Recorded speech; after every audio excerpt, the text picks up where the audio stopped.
বছর শেষেও কমিশনকে চেপে ধরার কৌশল। বুধবার দিল্লিতে অভিষেকের কর্মসূচির আগেই আজ ফের সিইও দফতরে তৃণমূলের 5 প্রতিনিধি। এসআইআর হিয়ারিং এ হয়রানির অভিযোগ, বয়স্ক থেকে অন্তঃসত্ত্বাকেও নোটিশ দিয়ে তলব। প্রতিবাদে দুপুরে মুখ্য নির্বাচনী আধিকারিকের অফিসে শিবির বাহারা। এসআইআর হিয়ারিং হয়রানি, আজও চরম ভোগান্তি বয়স্কদের। কোচবিহারের দিনহাটায় শুনানির লম্বা লাইনে 96 বছরের বৃদ্ধ। আগেই দুবার স্ট্রোক, খসড়ায় নাম বাদে চরমে ভোগান্তি।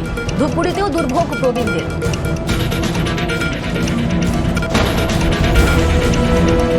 এসআইআর শুনানিতে হয়রানি, প্রবাসী থেকে পরিযায়ীদের। হিয়ারিং এ সশরীরে হাজিরার নির্দেশ। ভিন দেশ ভিন রাজ্য থেকে গ্রামে ফেরার হিড়িক। দূর দূরান্ত যাত্রায় ভোগান্তি। আলিপুরদুয়ারের সরব বাসিন্দারা।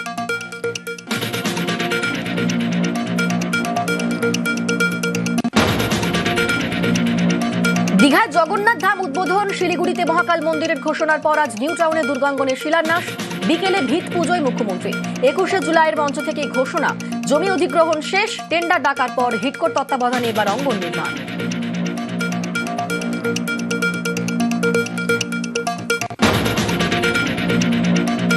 ছাব্বিশের আগে ফের বাংলায় অমিত শাহ। 3 দিনের বঙ্গ সফরে আজ সল্টলেক বিজেপি দফতরে বৈঠক। আগামীকাল মানিকতলে অনুষ্ঠানে যোগ। বুধে মণ্ডল সভাপতিদের সঙ্গে মিটিং, যাবেন ইসকন মন্দিরেও।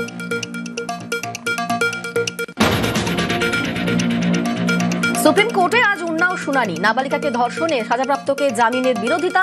দিল্লি হাইকোর্টের রায়কে চ্যালেঞ্জ করে শুক্রবারই মামলা সিবিআই। কোর্টে শীতের ছুটির মধ্যে দ্রুত শুনানি। আজ সওয়াল জবাব প্রধান বিচারপতির বেঞ্চে।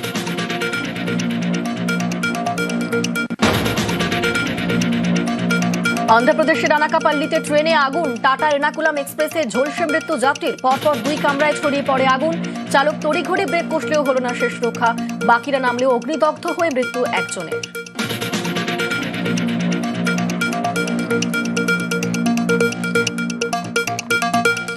Top headlines.